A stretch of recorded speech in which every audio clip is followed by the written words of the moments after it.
네, 좀 더 정확하게 말씀을 좀 드리면, 그러니까, 뭐, 궁금하신 것도 물어보셔도 괜찮아요. 그런 목적으로 좀 하는 것도, 그러니까 번개하는 것도 있으니까. 그러니까 저는 이제 테뉴어 트랙 지원은 올해가 이제 두 번째예요. 그러니까 제가 박사를 2021년도에 받았고, 2021년 5월 달에 받았고, 제가 UCSB에서 기간이 어떤 3년 동안 있었고, 그리고 3년 차 마치는 시점이 이제 23년에서 24년 넘어가는 시점이었고, 제 입장에서는요. 그래서 2024년 5월에 계약이 종료되는 시점이었고, 비지팅 이제 어시스턴트 프로페서십 자체가 그랬었고, 그리고 제가 2023년 10월 달에 아이를 낳았거든요.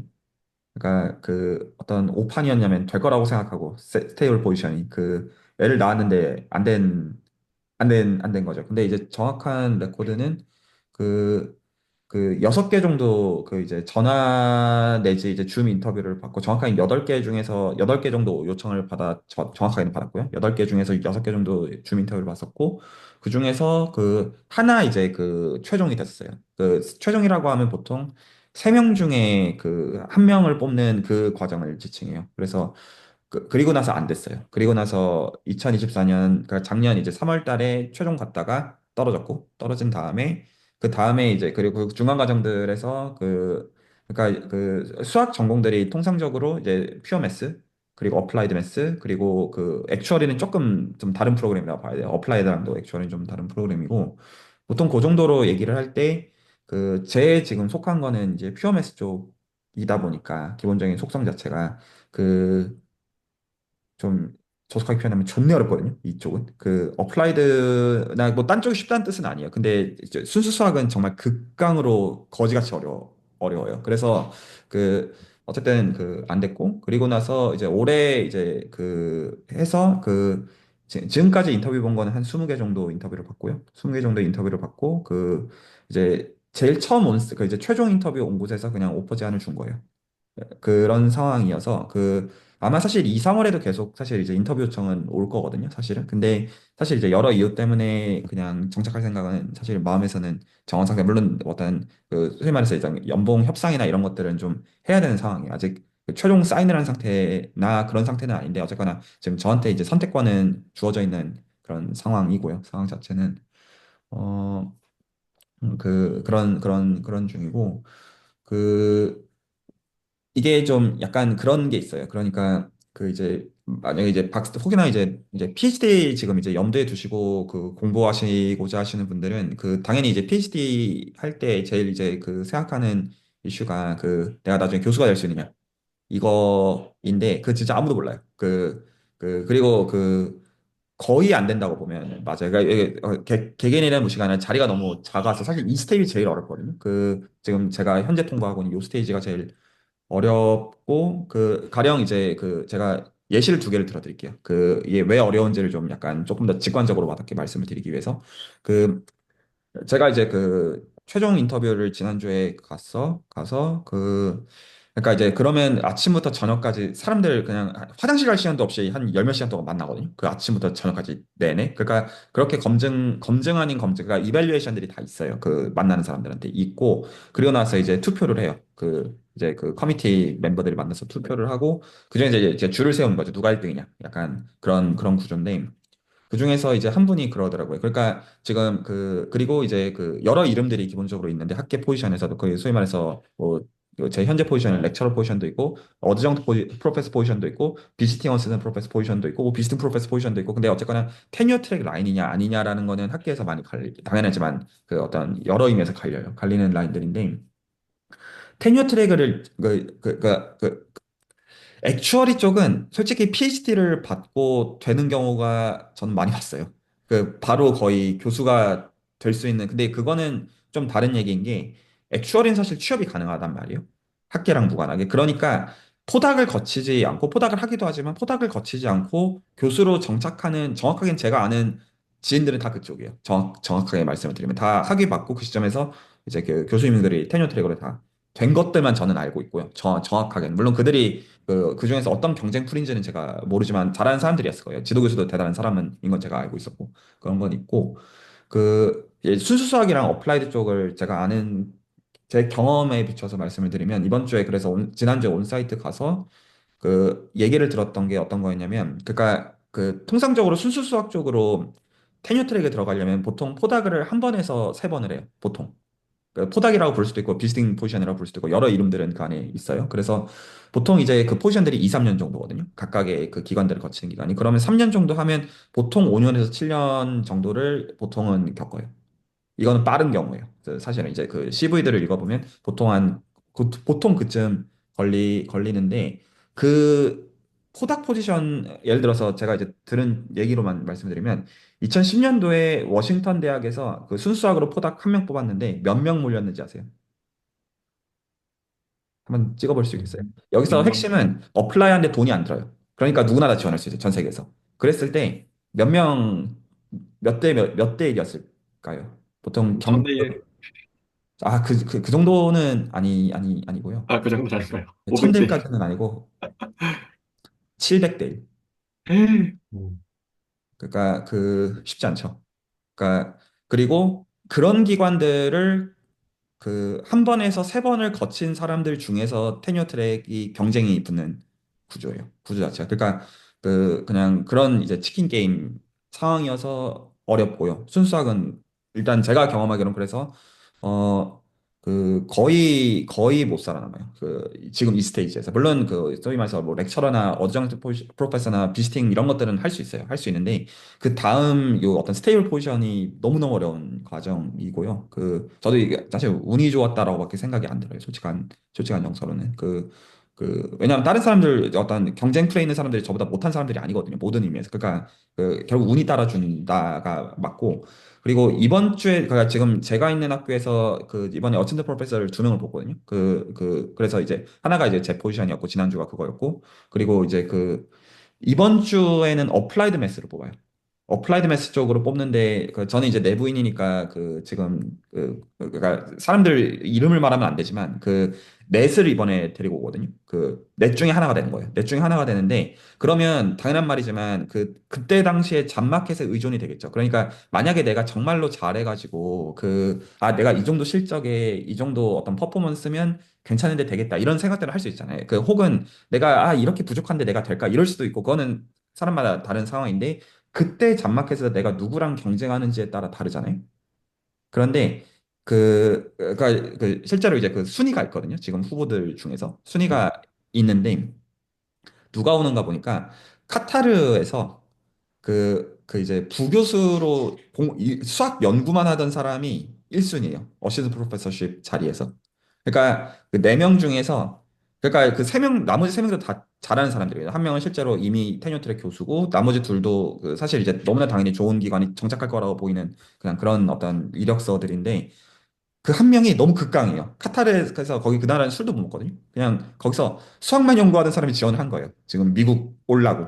그럼 끝이에요. 어쩔 거야. 한 명 뽑아야 되는데. 약간 그러니까 그런 게 운이거든요. 그러니까 제가 이제 이제 이메일을 받고 나서 어떤 생각을 솔직히 드냐면 제가 그런 사람 만났으면 제가 못 이겨요, 절대로. 그냥 그러니까 그런 게 다 그냥 그 운적인 거가 너무 커서 그래서 이제 그 나중에 혹시나 이제 교수 쪽을 염두에 두고 PhD 하시는 분들은 그런 운들이 너무나 많은 게 개입을 실제로 해요. 그리고 보통은 많이 헤매요. 그러니까 이건 능력이 부족함이라기보다는 그냥 이 잡마켓 아카데믹 커리어 자체의 어떤 기본적인 문제여서 약간 그런 걸 염두에 놓으시면 순수 수학보다는 액추얼 쪽이 나아요. 훨씬 비교도 안 되게 나아요. 그 잡전망에서는. 안 되면 속된 말로 그냥 틀어가지고 더 돈 잘 버는 길들이 있기 때문에 그 옵션은 중요하고 근데 이제 뭐 그럼에도 불구하고 뭐 길이 있냐라고 하면 뭐 길이 있기는 하더라고요. 없을 것 같긴 한데 그럴 수는 있고 그리고 PhD 및 교수를 할 때의 제 개인의 생각에는 장점은 되게 크거든요. 그러니까 단점도 사실은 큰데, 근데 단점이라고 말하는 게 좀 뭐하자면, 돈을 많이 받는 직업은 아니에요. 기본적인 이 어떤 그 직업군 자체가. 근데 그럼에도 장점이 굉장히 두드러지게 큰 게 있는데, 뭐냐면, 출퇴근 시간을 내가 마음대로 할 수 있다는 거. 회사 다니시는 분들은 물론 지금 어떤 프리랜서나 과외하시는 분들도 약간 그렇게 비슷한 성격일 수는 있고 그러니까 기본적으로 학교에서 강의해야 되는 것들을 제외하고는 내 오피스가 있는데 출퇴근이 맘대로라는 건 사실 일반적인 직장에서는 꿈꿀 수 없는 굉장히 큰 그거이고, 그리고 그 교수로 일할 때 그 큰 장점은 그건 거죠. 사실은 부업을 굉장히 익스텐시브하게 할 수 있다는 거. 그래서 이제 교수들 중에서 방송에 나가시는 분들도 있고, 그렇죠? 그리고 어떤 그냥 이런 부수입들, 어떤 책을 쓰거나 여러 가지 이제 특허나 여러 가지 형태들로 여러 이제 부수입들이 어떤 이제 그 지지되어지는 어떤 그런 잡이라는 점에서는 괜찮은 직업이에요. 그래서 그 가장 문제는 되겠냐가 제일 큰 문제고요. 제 개인의 생각에는. 그게 너무 어려워요. 그 스테이지가. 그래서 그 스테이지에서는 제 경험으로는 대부분 잘 안 되고, 그러니까 된 사람도 능력이 있어서 됐다 이 뜻도 아니고, 안 된 사람들은 부족해서 안 됐다 그 뜻은 아니에요. 그냥 그게 너무 괴로운 그냥 그 중간 과정이어서, 그거를 잘 버틸 수 있는 네이버들을 잘 만나는 게 되게 중요한 것 같아요. 그래서 제가 잘했던 거는 뭐냐면, 제 개인의 의견에는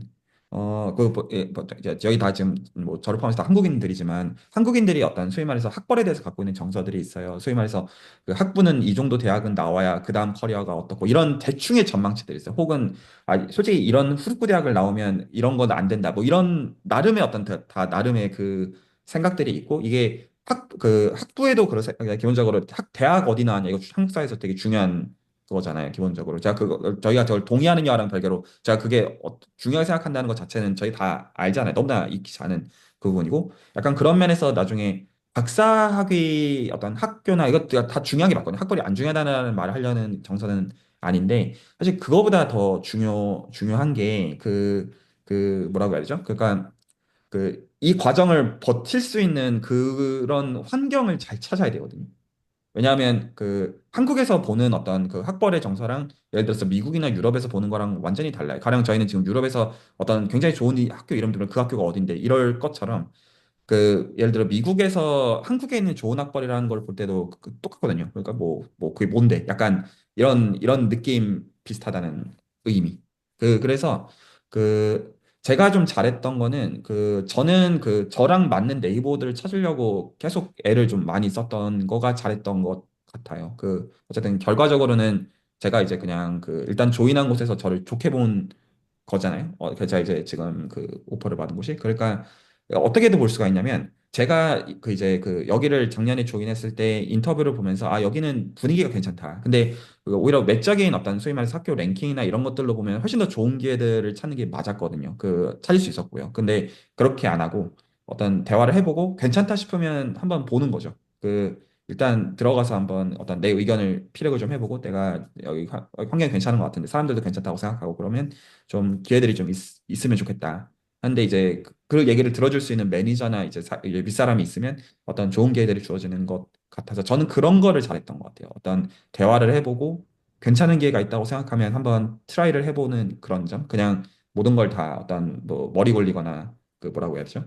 계획을 다 어떤 하고 준비를 한다, 이게 아니라 일단 부딪혀보고 대화해보고 그리고 나서 한번 움직여보고 실패도 해보고, 약간 그거를 잘하는 게 아닌가 싶었고. 근데 그러니까 제가 그래서 잘 됐다 그 뜻은 아니에요. 그냥 그러다가 그냥 운이 좋았다, 이게 좀 정확한 워딩이긴 하고. 근데 이제 그럼에도 제 입장에서 이제 그게 있죠. 이제는 제가 위치가 있어서 하고 싶은 짓을 할 수가 있어요. 그 전까지는 제가 그게 없어서 계속 애매한 상황이었거든요, 사실은. 근데 이제는 수줄도 본격적으로 키울 생각이고, 이제 많이 커질 겁니다. 여튼 그런 이제 좀 소외 아닌 소외고요. 이제 또 하나 궁금한 것들이 이제 결국에는 박사 PhD를 지원하는 과정에서 학교마다 어떻게 보면 장학금 혹은 생활비의 명목으로 뭔가 이제 돈을 주잖아요. 근데 이제 물론 각 주의 환경마다 좀 다를 것 같은데 그거를 감안하더라도 좀 뭐 몇만 불을 받아야 좀 그래도 살만하다 약간 이런 기준이 있나요? 그거는 너무 실질적인 얘기인데, 제가 좀 와닿게 좀 설명을 좀 해드려 볼게요. 그러니까 어, 이걸 어떻게 얘기하면 좀 충분히 와닿을까? 인간이요. 아무리 외적인 게 중요해봤자 어차피 기본적으로 먹고 자고 싸고 그냥 이런 거 하면 불편하지 않으면 살만 하거든요. 인간이라는 존재가 기본적으로. 그러니까 나머지는 어떻게 보면 다 부차적인 거잖아요. 정말 냉정하게 얘기하면. 그랬을 때 제가 좀 와닿게 좀 말씀을 좀 드려보면, 텍사스에서 지금 물론 그 어떤 단위는 그 달러입니다. 원 단위는 아니에요. 그 주유소 보면 그 이제 그 가솔린이나 경유나 이거 돈 붙어 있잖아요. 어제 유니당 얼마 이거 붙어 있잖아요. 그 캘리포니아에 붙어 있는 아주 그냥 평균적인 그거랑 텍사스랑 비교해 보면 텍사스는 가격이 3분의 1 언더예요. 기름값이. 그래서 캘리포니아에서 기름 넣다가 그러니까 이렇게 생각하시면 돼요. 캘리에서 똑같은 기름을 여러분들이 넣었으면 한 10만 원이 넘는 돈을 넣다가 여기 오니까 3만 원이 드는 그 물가. 약간 그래 그리고 그 캘리포니아 학교 시스템들은 제가 겪기도 했지만 그 학부생들이 파업들을 참 많이 하거든요. 대학원생들도 그렇고. 근데 왜 파업을 하냐면 이제 단적으로 말씀을 드려서 문과 쪽은 그 펀딩을 잘 받으면 한 15,000불에서 한 17,000불 받는 것 같더라고요. 켈리에서 문과를 말씀을 드린 거예요. 켈리에서 렌트비 얼마인지 아세요? 한 달 사는데 성냥곽 하나 사는데 방 하나 월세가 천만 원 사람들. 아닌가요? 네? 월세가 뭐 한 수백, 뭐 천만 원 뭐 이렇게 된다고 어디서 들었는데. 아, 뭐 맞는데 그 지금 한 달 단위요. 한 달 단위로 얼마쯤 드는지 아세요? 100만 원 보통 좀. 그러니까 과장 없이 말씀드리는 거예요. 그러니까 익스트림 케이스를 말씀드리는 게 아니라 에버리지를 말씀드린다는 거를 명확하게 합니다. 보통 2천에서 4천 불이 들어요. 캘리포니아에서 성냥갑 하나, 방 하나, 화장실 하나 있는 곳 사는데 이게 만약에 혹시나 과장으로 여기신다면 그럴 수 있잖아요. 한국으로 생각하면 말이 안 되는 그러니까 2천 불이라는 거는 월세가 300만 원 가까이 된다는 뜻이에요. 액수로 지금 환율에서 생각 월세로 300이 나옵니다. 성냥갑 하나, 방 한 칸. 이게 왜 말이 되냐면 예를 들어서 저는 유튜브에서 이제 기만하는 그런 말들 중에 뭐가 있냐면 미국에서는 억대 연봉자가 많아요. 예를 들어서 어떤 이제 구글이나 이런 실리콘밸리 이런 어떤 이제 그런 동네들에서는 기본적으로 엔지니어들이 받는 돈이 200K에서 300K 정도의 지금은 이제 그 CS 쪽이 워낙 어떤 많이 잘리고 좀 애매한 중이긴 한데 보통 그 정도를 받는데 그러면 한국 개념에서는 한 200K, 300K면 3, 4억의 돈이에요. 연봉으로 따지면 엄청난 돈이잖아요. 그러니까 그거면 띵까띵까하고 살 수 있을 것처럼 느껴져요. 한국의 개념에서 생각한다면. 근데 막상 실리콘밸리에서 구글에서 일하는 사람들 보면 차에서 살아요. 왜요? 그 렌트비를 낼 수가 없어서. 렌트비를 내고 나면 그냥 개털이거든요. 그냥 한마디로 말한다면. 그래서 한 반년에서, 그러니까 제가 지금 말한 건 그냥 브이로그 검색해 보시면 굉장히 많이 나오는 그냥 그런 얘기를 하는 거예요. 그래서 렌트비가 4천이면 1년 쓰면 얼마죠? 렌트비만 얘기하는 거예요. 지금 얘기하는 거는 식비 이런 거 다 빼고 얘기하는 거예요. 그러면 렌트비가 4천인 동네에서 12 곱해 보세요. 그럼 5만 불이에요.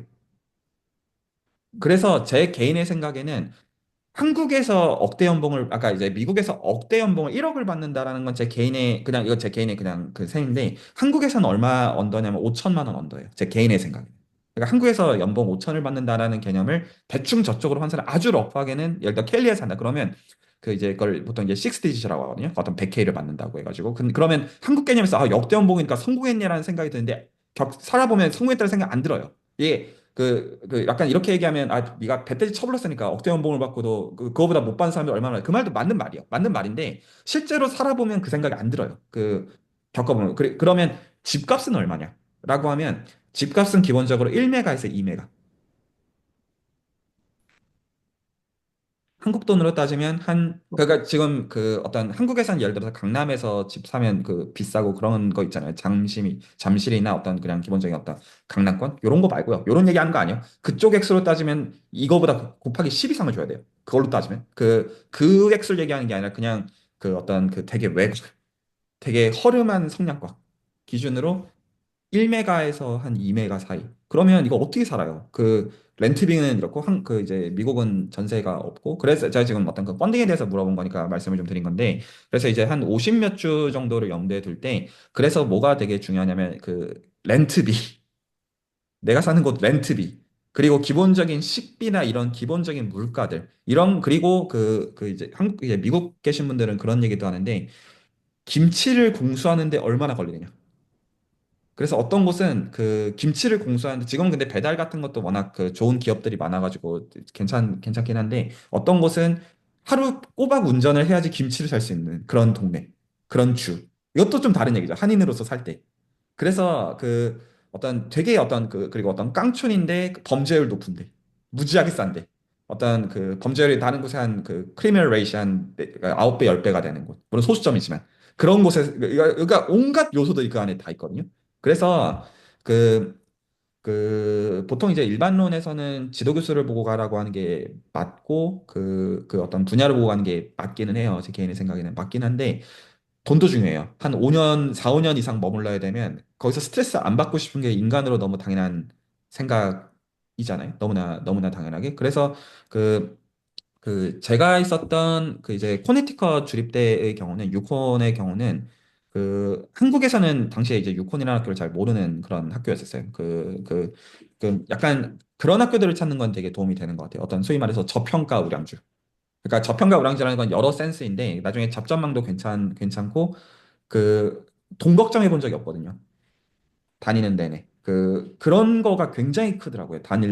막상 이제 들어가면 들어가기 전이나 어떤 소위 막 US 랭킹이 어쩌고 이런 때문에 다 결국 그 다음 스테이지를 위한 거고 결국에 있어가지고는 그리고 내가 다 좋자고 하는 짓이잖아요. 모든 의미에서. 그래서 그거는 주에도 디펜드가 있고 내가 속한 프로그램에도 디펜던시가 있고 다 좀 그래요. 그래서 그리고 이제 만약에 액추어리 쪽을 고려하시면 액추어리는 프로그램이 상대적으로 그렇게 많지 않아요. 그 일반적인 수학과 프로그램에 비해서, 통계 이런 거에 비해서. 그래서 그거는 잘 보고 가시면 돼요. 진짜 그렇게밖에 말할 수밖에 없고, 어, 그리고 거기서 좀 약간 조심해야 되는 거는 제 개인의 의견에는 이게 다 너무 케바케거든요. 너무 케바케라 가지고 그렇게 일반화할 수 있는 게 없어요. 제 개인의 생각에는. 그래가지고 나한테 가장 편하고 좋은 곳을 내 가치관상 정하고 가면 어쨌든 뭔가는 어려움이 있다 정도가 맞는 것 같기는 해요. 제 개인의 의견에는.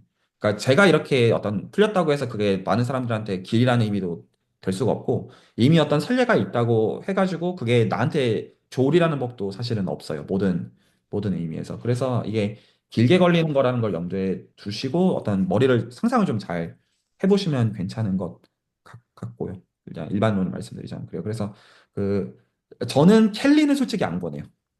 제가 그 물가를 보고 와서 그래서 제가 이제 다 이제 제가 인터뷰할 때 지금 잔마켓도 여기까지 말씀드릴 것 같아요. 다 묻거든요.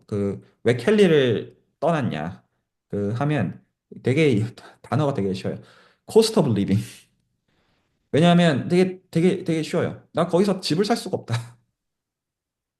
그러니까 정착이 불가능하다. 애시당초. 그러니까 그냥 물론 돈 많으신 분들은 좀 예외일 수 있는데 저는 돈 많은 사람은 아니거든요. 그래서 그러니까 저는 그게 되게 중요한데 가령 이제 지금 이제 유튜브 컨텐츠나 이런 거 보시면 캘리포니아에서 텍사스로 넘어오는 사람들 되게 많아요. 미친 어떤 물가나 이런 것 때문에. 그래서 지금 저는 이제 정착을 이제 할 수 있게 됐으니까 집을 이제 보고 있어요. 보고 있는데 집값이 캘리에 비해서 한 5분의 1에서 7분의 1 집값이. 그리고 집의 퀄리티도 말할 필요 없고. 그러니까 그러면 저는 뭐 캘리포니아 뭐 좋은 학교다. 다 필요 없어. 난 편하게 살 거야.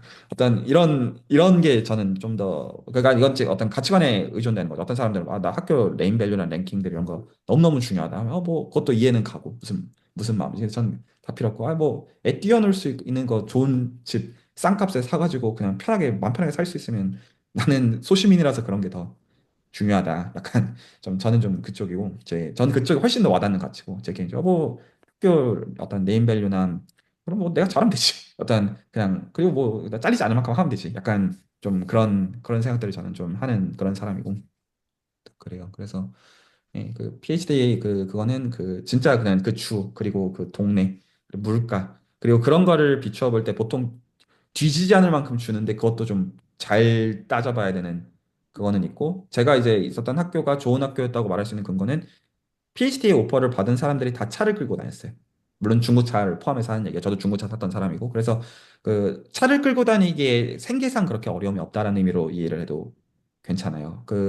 다 어렵다고 해도 다 그런 거는 있었고 뭐그 정도면 좀 답이 되지 않을까 싶긴 하고요. 이- 물론 캘리가 안 좋다 이 뜻은 혹시 아니다. 예. 그 얘기 나온 김에 튜이션 얘기도 슬쩍 해주시면 뭐 학생분들한테 도움이 되지 않을까요? 아, 그, 크죠, 그것도.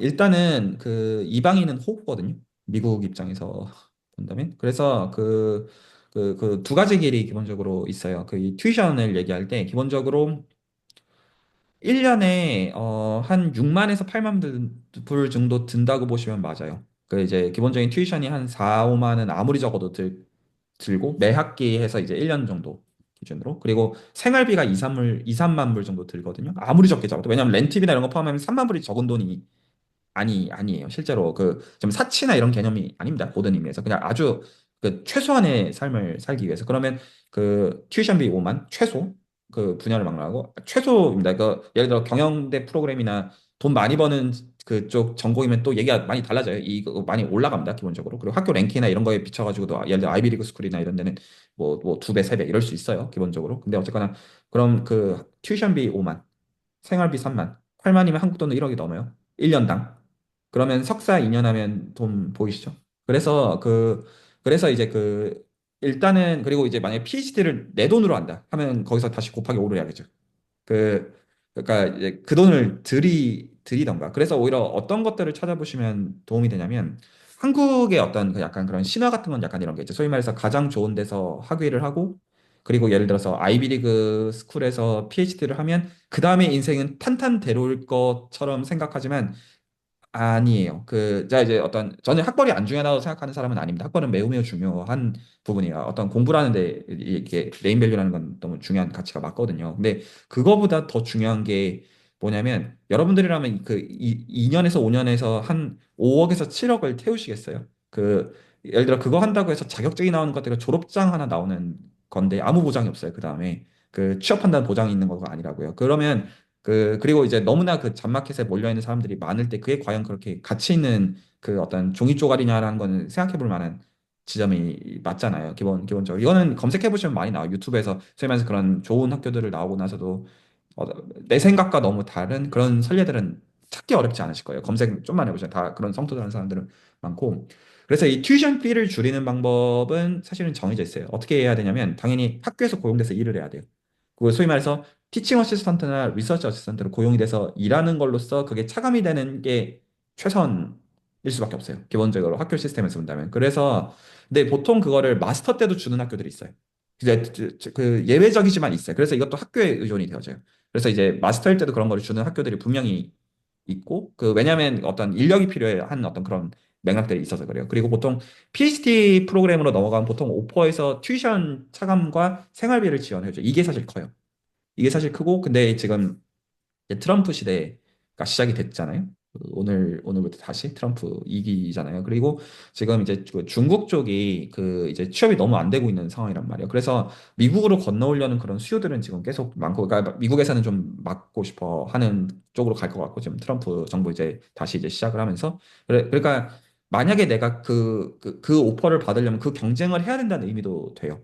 미국에서 오퍼를 받으려면 기본적으로 중국에서 그 떼꾼으로 넘어오는 그 사람들이랑도 경쟁을 해야 된다는 의미가 돼서 그 질문은 해볼 만해요. 그러니까 내가 그 선택을 하기 전에 내가 그러면 그 오퍼에서 경쟁 우위에 서려면 내가 어떤 것들이 좀 있으면 경쟁 우위에 설 수가 있을까라는 거는 좀 짚고 넘어갈 만한 지점들은 제 개인의 의견에는 맞고요. 어, 튜이션에 대해서는 그런 측면이 있고, 또 어떤 해드릴 만한 얘기가 있을까? 그, 제 생각에는 방법은 세 가지가 있어요. 제가 봤던 선례들만 기준으로 말씀드린 거예요. 그래서 만약에 다 뭐든지 장단점이 있고 공짜는 없어서 예를 들어서 여기서 지금 이 공부들을 하시는 분들 중에서 이제 이민을 생각하시는 분들이 있다. 예를 들어서 여러 이유가 있을 수 있잖아요. 그 자체도. 그러면 사실은 석사 돈을 한 2억 태우는 것도 제 솔직한 생각엔 좋은 방법이에요. 왜냐하면 거기서 어떤 네트워크가 생기면 그 다음 과정으로 PhD 레벨로 넘어가는 게 한국에서 유학 준비하는 거에 비해서는 비교도 안 되게 수월해요. 한 가지, 한 가지 이유가. 그래서 한국에서 소위 말해서 가장 좋은 스펙을 가지고 미국의 괜찮은 인스티튜션으로 PhD 레벨로 점프하는 것보다 미국에서 그냥 돈 주겠다는데 말리는 학교가 있겠어요? 돈 주고 오겠다는데. 그래서 거기서 네트워크를 쌓아서 경험과 포트폴리오를 거기 있는 사람들이랑 잘 쌓은 다음에 지원을 하면 훨씬 더 쉬워요. 모든 의미에서. 그래서 그러니까 이제 오히려 내가 돈이 있으면 그거를 그런 의미에서 투자라는 개념에서 생각할 수도 있어요. 저는 사실 이것도 좋은 방법이라고 솔직하게는 생각해요. 도전해 볼 만한 거라고 생각하거든요. 공부 내가 준비를 해가지고 그리고 이렇게 얘기하는 이유가 뭐냐면 내가 돈을 낸다고 생각하고 오더라도 막상 와서 잘하면 그 여러 기회들이 있을 수가 있기 때문이에요. 그래서 보통은 이게 그래서 2번 경우거든요. 뭐냐면 일단은 그 돈을 내는 어떤 구조에서 와요. 기본적으로. 내가 돈을 내야 되는 구조에서 오는데 막상 오면서 잘하면 분명히 기회들이 있어요. 기회들이 있어서 그 기회들을 가지고 그 돈들을 차감하는 방식들을 택하는 거예요. 그래서 보통 이런 게 되게 실질적인 경우거든요. 만약에 내가 박사 지원을 해요. 박사 지원했는데 두 학교가 있어요. 근데 한 학교는 솔직히 어떤 펀딩도 줬는데 내가 솔직히 이 학교 랭킹이나 어떤 학교가 솔직히 마음에 안 들어. 이럴 수 있고 어떤 거는 학교는 너무 마음에 드는데 PhD 오퍼를 줬는데 돈은 네가 알아서 하래. 이렇게 할 때 내가 그중에서 뭐를 이런 게 되게 실질적인 질문이에요. 그 어떤 그 상황에 닥쳐지게 되면 그러면 일단 어떤 식으로 짱도를 굴리는 거냐면 일단 가서 1년 동안은 내 돈을 내요. 그리고 거기서 잘해요. 그리고 거기서 기회를 보는 그런 식으로 해가지고 올라타고 갈아타고 하는 경우들은 꽤 흔해요. 제가 봤던 경우들 기준으로 말씀을 드리는 거예요. 그래서 일단은 어떤 일들이 진행되는 쪽으로 보는 거는 좋은 방법일 수는 있는데 만약에 내가 지금 어떤 소위 말해서 제로 베이스에서 그런 거를 준비한다고 하면 석사를 가는 것도 제 개인의 생각에는 그냥 인력 태울만 하다라는 게 제 솔직한 왜냐면 저희 인생이 좀 젊기 때문에 물론 인력이 쉬운 돈이라는 의미는 아니에요. 제가 어떤 배떼지 부른 부자로서 그런 말 하는 의미가 아니에요. 큰 돈인 거 저도 알고 있어요. 근데 그럴 만한 가치가 있는 액수일 수는 있다라는 어떤 의미는 있다는 것이고요. 그리고 또 어떤 맥락이 있을까? 그런 면도 있어요. 한국에서 착각하는 게 그런 게 있어요. 제 개인에게는. 그러니까 잡전망을 생각하면 보통 뭐를 보냐면 어디 출신이냐 이렇게 생각을 해요. 아니에요. 가장 중요한 게 뭐냐면 신분을 획득하는 거예요. 가장 중요한 이슈가. 그러니까 이렇게 생각하면 되는데 이게 왜 석사 때 제가 지금 말하는 게 인력을 들여가지고 하는 게 왜 그럴 만한 돈의 가치, 제가 지금 말하는 건 수학을 하는 입장에서 내재적인 가치, 어떤 수학의 순수함과 자연스러움의 아름다움 이런 얘기 말고 굉장히 그냥 속물적인 얘기들을 좀 오히려 좀 해보자고요. 오히려 이게 왜 적은 액수인지에 대해서 오히려 제가 설득을 해보려면 인력이 왜 들을 만한 액수냐라는 얘기를 해보려고 하는 거예요. 그러면 일단은 어쨌든 석사든 박사든 뭐 펀딩이 있든 없든 그렇게 하게 되면 미국에 체류를 할 수 있어야 되잖아요. 미국 입장에서는 체류할 수 있다는 거는 체류 신분을 줘야 돼요. 미국에서. 그러면 그 체류 신분을 준다는 건 어떤 뜻이냐면 학생 비자를 줘야 돼요. 말이 이해가 갔죠? 학생 비자를 준다는 거는 두 가지 컨시퀀스를 가져요. 하나는 일단 체류가 된다는 거는 당연한 얘기인데 두 가지 컨시퀀스가 가는 게 하나는 대학 외에는 일하면 안 돼요. 허용이 안 돼요. 나중에 만약에 대학 이외에서 일하다가 걸리면 나중에 영주권을 받거나 하는 거가 불가능하다고 보면 돼요. 그러니까 절대로 레코드도 하면 안 돼요. 물론 범죄를 저질러서도 안 되지만 음주운전이나 이런 것들 있죠. 그래서 그런 건 되게 조심해야 돼요. 기본적으로 학생 비자를 받으면 학교 이외에는 일할 수가 없다라고 보면 맞고 두 번째로 이게 굉장히 실질적인 문제 중에 하나인데 배우자는 일을 할 수 없어요. 그래서 만약에 내가 소위 말해서 좋은 학교가 돼가지고 유학을 나온다고 해봐요. 예를 들어서. 그럼 학생 비자를 받아요. 그러면 어떻게 잘해가지고 나까지는 내 어떤 갖고 있는 돈을 안 쓰고 잘 그게 됐다고 해봐요. 그것도 굉장히 좋은 상황이죠. 그래서 내가 이 정도면 내가 열심히 하다 보면 정착을 할 수 있겠다라고 생각을 하고 결혼을 했어요. 그래서 배우자를 데리고 와요. 데리고 왔어요. 그러면 배우자한테 주어지는 학생 비자를 갖고 있는 배우자한테 주어지는 신분은 미국에서 일을 하면 안 되는 비자를 줘요. 그러면 어떤 일이 생길까요? 이거 굉장히 실질적인 문제입니다. 그러면 배우자는 집에만 있겠죠. 처음에는 좋을 수가 있습니다. 연애하는 것처럼 생각하면. 근데 1년씩 되면 한 명이 미쳐요. 집에만 있으면. 그리고 이제 미국은 한국에 비해서 굉장히 고립된 사회이기 때문에 차만 없어도 나가기가 힘들고 그런 곳이어서 한국에 있을 때나 미국 하면 뭔가 대단하게 느끼면 그냥 시골 바닥에 보통은 처박혀가지고 그냥 가만히 집에만 하루 종일 있는 거거든요. 그리고 보통은 내 커리어를 보통 버리고 오는 경우들 되게 많아요. 결혼이나 이런 것들 때문에. 그러면 거기서 굉장히 어떤 알고 보면 눈물 없이는 들을 수 없는 에피소드들이 굉장히 많은 거예요. 그래서 배우자랑 같이 나오는 경우에 그런 의미에 제일 보통 좋은 경우는 둘 다 학생일 때가 제일 좋아요. 애를 갖기 전에 그러면 그러니까 이거는 가능하다는 거죠. 한 명이 와서 그럼 이제 제가 지금 말한 거는 이제 정확한 워딩으로 F1, F2 비자라는 말을 이제 하면 되는데 일을 할 수 없는 비자를 배우자가 받고 있으면 다시 거기서 학교를 어플라이를 해가지고 비자를 바꾸게 되면 각자가 공부를 하면서 미래를 키워나갈 수 있는 거가 보통은 이제 취하는 건데 근데 그러려면 둘 다 공부가 적성도 맞아야 되고 그것도 여러 가지 그 안에 또 그런 이슈들은 있는 거예요. 근데 어쨌든 그렇고요. 하나는 이제 그 얘기는 드렸고 그래서 일단은 근데 이제 이게 왜 그 싼 거냐라는 거를 얘기를 하기 위해서 그래서 그 미국에서 기본적으로 제일 중요한 거는 학벌이 아니라 체류 신분이에요. 이거는 저만 이렇게 얘기하는 게 아니에요. 그 누구나 다 이렇게 얘기하는 그 어떤 소위 말해서 하버드, MIT, 프린스턴 출신이라고 하더라도 졸업한 다음에 잘 풀리는 게 아니에요. 왜냐하면 체류 신분이 해결이 안 되기 때문이에요. 아주 단순해요. 체류할 수 없어요. 학생 신분이 끝나면 체류할 수 없어요. 아주 그냥 단순한 이유. 그러면 이거를 어떻게 해결을 해주냐면 이렇게 해결을 해줘요. 그러면 그 OPT라고 부르거든요. 기본적으로 미국에서. 그러니까 학생 비자가 끝난 시점에서 통상적으로 미국에 체류할 수 있는 신분을 아카데믹 잡이 있다라는 전제 하에서 아카데믹 잡이 있다는 전제하에서 보통 1년을 줘요. 1년을 줘요. 일반적으로. 그리고 스템 전공. 스템이라고 하는 거는 기본적으로 뭐 통계나 어떤 그 에듀케이션이나 사이언스나 매스메틱스 이런 걸 스템이라고 부르거든요. 그쪽 전공은 3년을 줘요. 결과적으로 한다면. 물론 이것들은 전제가 내가 취업을 했다는 전제에서 1대 최소한 수십 명의 경쟁을 뚫고 아카데믹 잡을 잡았다는 아주 대전자에서 하는 얘기지만 그게 됐다고 했을 때 미국에 체류할 수 있는 거는 이공계 기준으로 최대 3년이에요. 3년이 지나면 짐 싸야 돼요. 그러면 기본적으로 원래 이제 한국 사람들을 포함해서 보통 중국 아시안 계통의 남자들이 이런 머리를 많이 쓰는 방식이었어요. 이게 안 돼요, 지금 더 이상. 어떻게 머리를 쓰냐면 그러면 체류 신문이 해결이 됐죠. 일단 1년, 3년 정도 대충 해결이 되면 그 안에서 뭐를 노리냐면요. 취업 비자를 노리거든요. 지금 이거는 학생 비자에서 이제 학위를 가진 사람으로서 미국이 우대하는 그 구조를 쓰는 거에서 취업 비자로 건너가는 걸 보통 H1B라고 불러요. 그러면 근데 그 H1B가 두 가지 문제가 있어요. 하나는 당연히 그러니까 취업이 됐다는 전제에서 얘기할게요.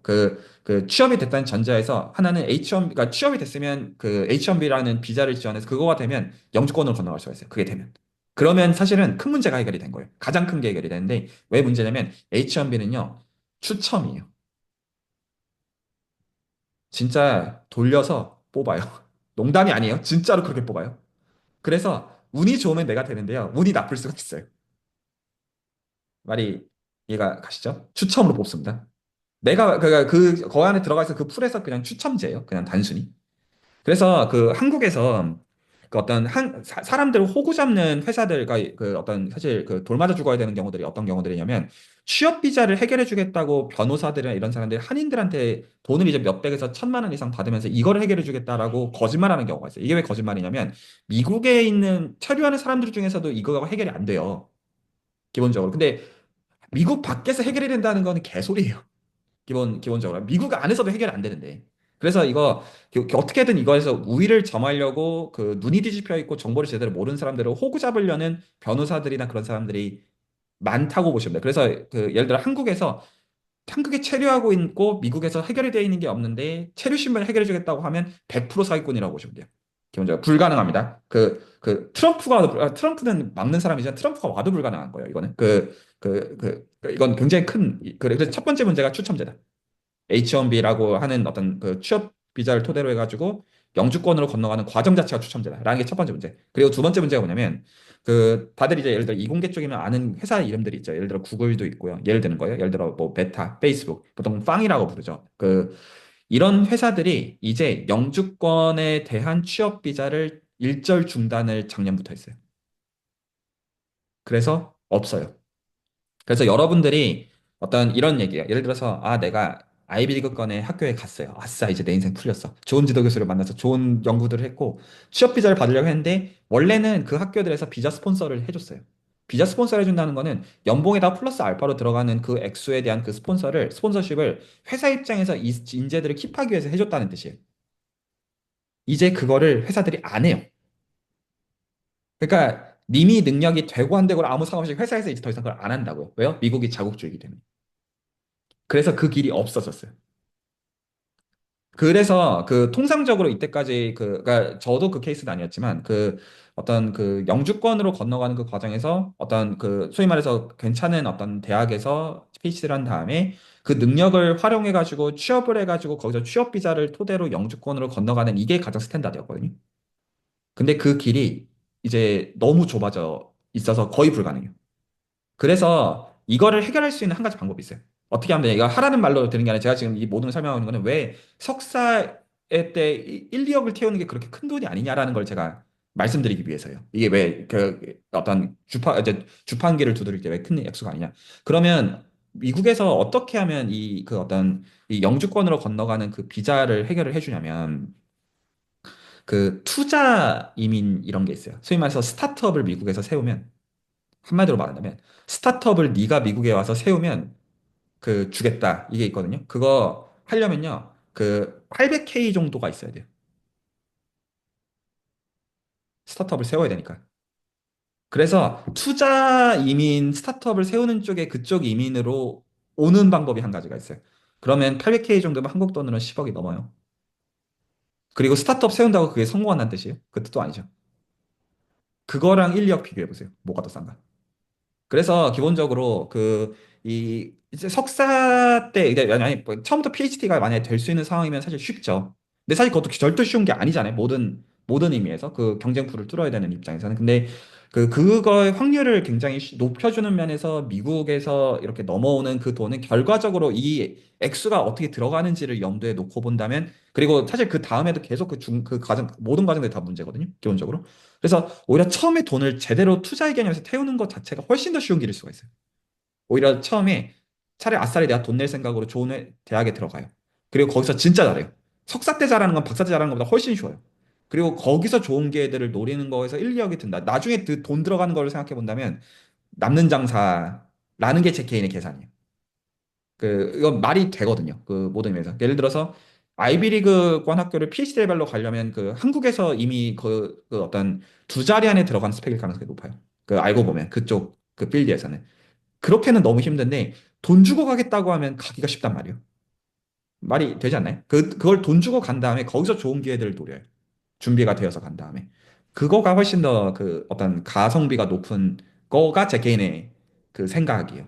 물론 좋은 기회들 그 안에 여러 베리에이션들이 있을 수가 있고. 그래서 좀 이 정도면 좀 설득이 될 거라고 생각해요. 그래서 기본적으로 어떤 투자 이민이나 이런 것들에 들어가는 액수가 기본적으로 700K에서 800K 이상의 있어야지만 그게 가능한 거기 때문에 보통 이제 거기서 어떻게든 그 돈을 줄이려고 어떤 발악을 하거든요. 한국인들이 갖는 생각들이. 그래서 어떤 변호사도 이제 사가지고 어떤 뭐 만불, 이만불 지불하고 어떤 지불해가지고 서류 쓰고 하는데 그거 다 호구 잡히는 짓이에요. 불가능해요. 그렇게 하면 안 되고 어떻게 근데 지금 대전제는 그러니까 가장 큰 질문은 지금 뭐냐면 내가 만약에 PhD를 할 건데 어떤 영미권에서 할 거다, 미국에서 할 거다라고 하면 기본적인 그 질문은 뭐가 되어야 되냐면 내가 학계에 남을 생각이냐라는 거를 처음부터 질문을 해야 돼요. 학계에 남을 생각이면 어떻게 생각하셔야 되냐면 그 그 시점에서 두 가지가 다 해결이 되어 필요 조건으로 해결이 되어야 되는데 하나는 체류 신분이 해결이 되어야 돼요. 물론 이렇게 해결될 수 있어요. 내가 너무나 탁월한 쉽게 어떤 퍼포먼스를 내는 사람이면 내가 아까 말했던 그래서 박사 졸업한 시점에서 3년 안에 3년 동안은 체류 신분이 해결이 되거든요. 그 아카데믹 잡이 있으면 3년 안에 테뉴어 트랙으로 건너가면 해결이 돼요. 그러면 테뉴어 트랙으로는 대학에서는 비자 스폰서를 해줘요. 근데 이쪽은 거의 없어요. 그러니까 그건 말 그대로 3년 안에 건너갈 수 있으면 된다는 뜻이에요. 말 이해가 가셨나요? 근데 제가 아는 사람에서 퓨어매스는 단 한 명도 없어요. 이게 있었던 경우는 없고요. 그래서 이제 그 다음에 체류 신분이 해결되는 게 첫 번째로 그래서 중요하고요. 어떤 이유가 됐든지 간에. 그리고 이제 두 번째로 중요한 게 됐다고 하더라도, 체류 신분이 해결이 됐다고 하더라도, 기본적으로 이제 지원을 하면, 적어도 1대 100에서 1대 200의 경쟁을 뚫어야 돼요. 어떤 아카데미 포지션 얻으려면. 그러면 그게 내 입장에서, 물론 누가 운이 개입을 해요. 결과적으로 놓고 보면 운이 개입을 하는데, 그렇다고 하더라도 내가 그거를 뚫을 수 있는 구조가 있느냐. 라는 거에 대해서 정말로 시리어스하게 고민을 해봐야 되는 그런 문제일 수가 있어요. 기본적으로. 네, 되게 실질적인 얘기들이죠. 혹시 또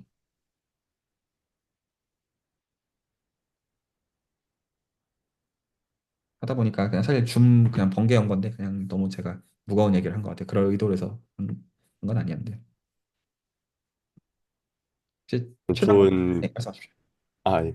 좋은 그런 약간 얘기들이었던 것 같아요. 이제 실제로 뭔가 가본 사람이 아니면 듣지 못하는 이제에 대한 정보라고 생각을 해서 되게 값진 정보인 것 같은데, 그러면은 사실 뭔가 제가 이제 미국 석사에 대해서 듣기로는 좀 어떻게 보면은 리서치와 관련된 부분보다는 되게 마켓으로 뛰어들기 위한 그쪽에 트레이닝을 시켜주는 것들이 많다고 들었는데, 혹시 수학이나 어플라이드 매스 혹은 통계학 석사도 좀 그런 식으로 운영이 되는지 아니면은 PhD로 나가기 위한 약간 한국 석사도 뭔가 박사 과정을 하기 위해서 뭔가 석사 과정을 하는 것처럼 좀 그런 과정을 운영되는지도 궁금합니다.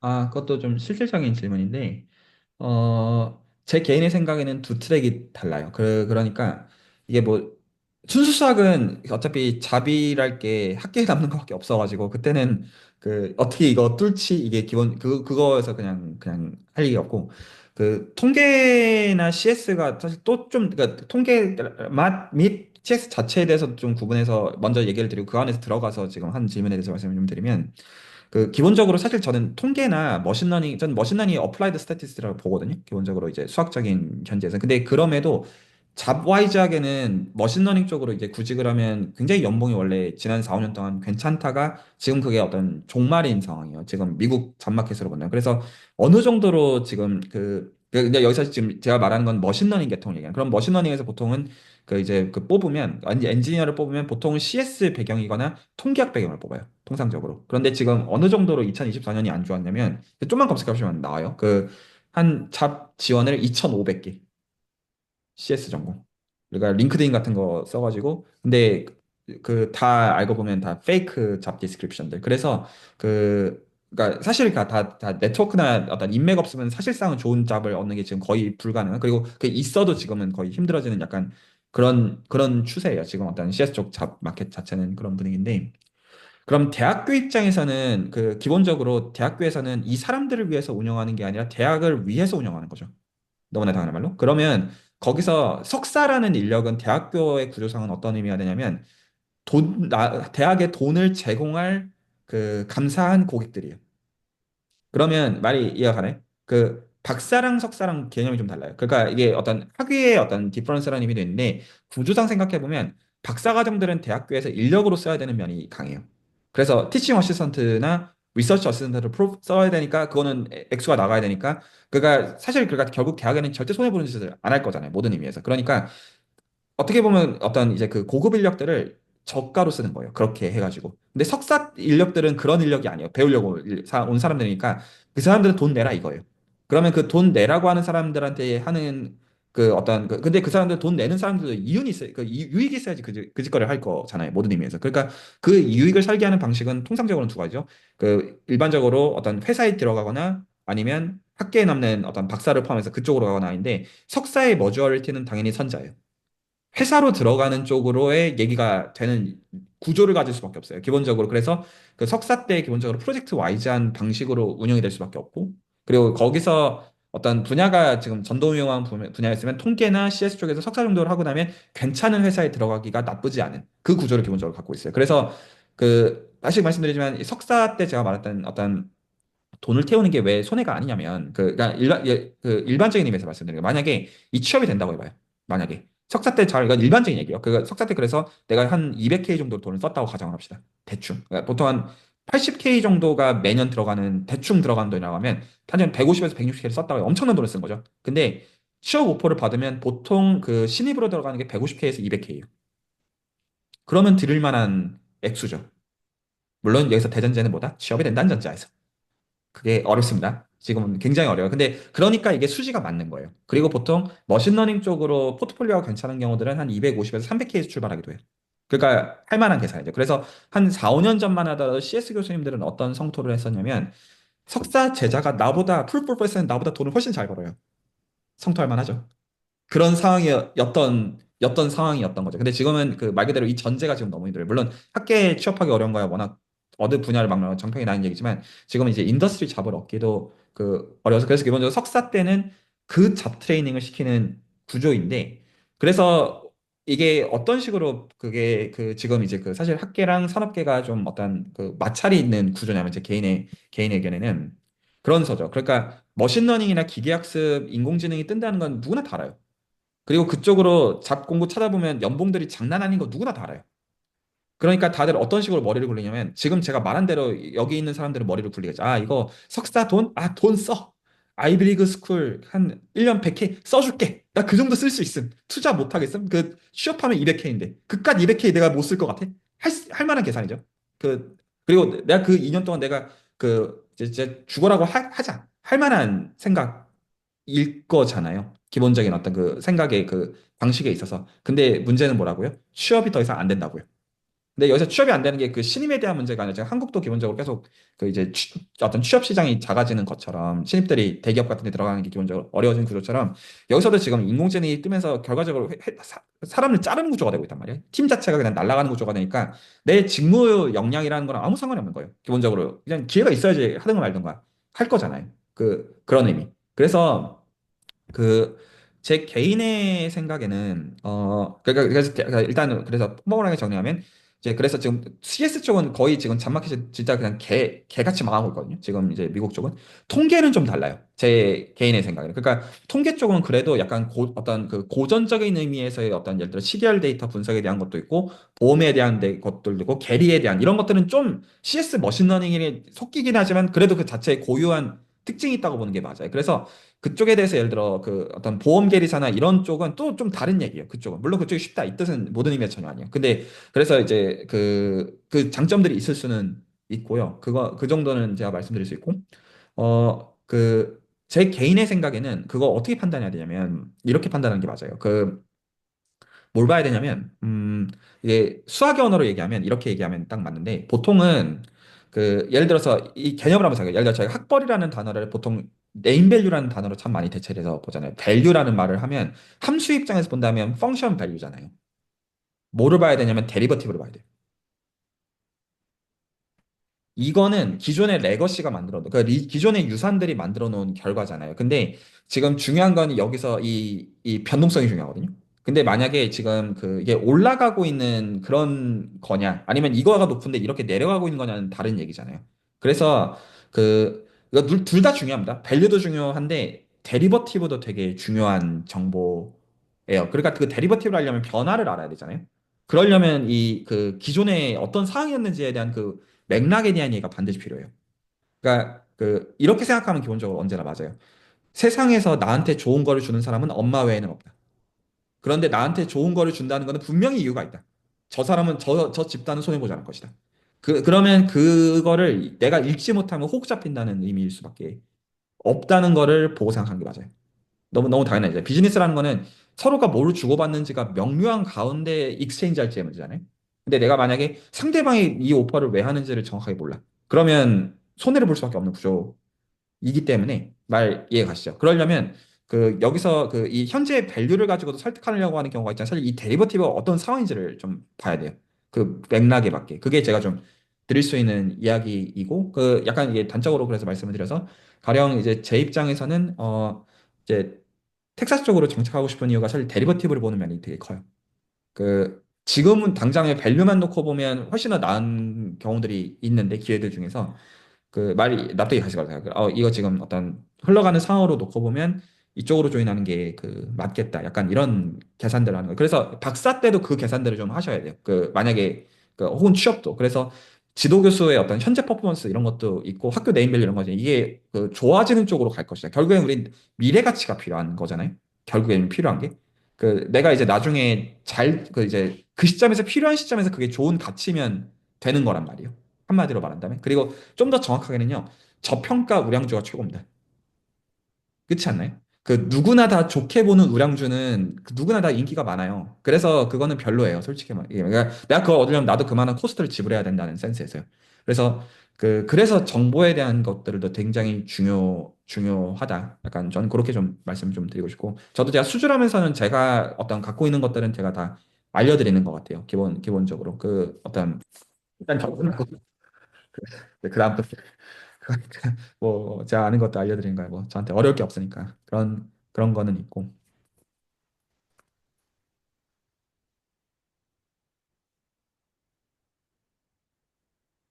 또 다른 분들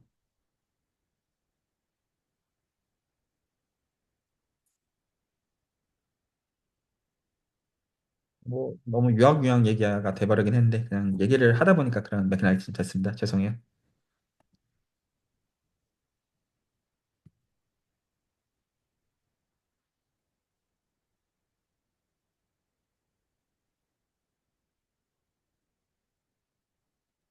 네, 나머지 얘기들은 레코드 없이 얘기합시다.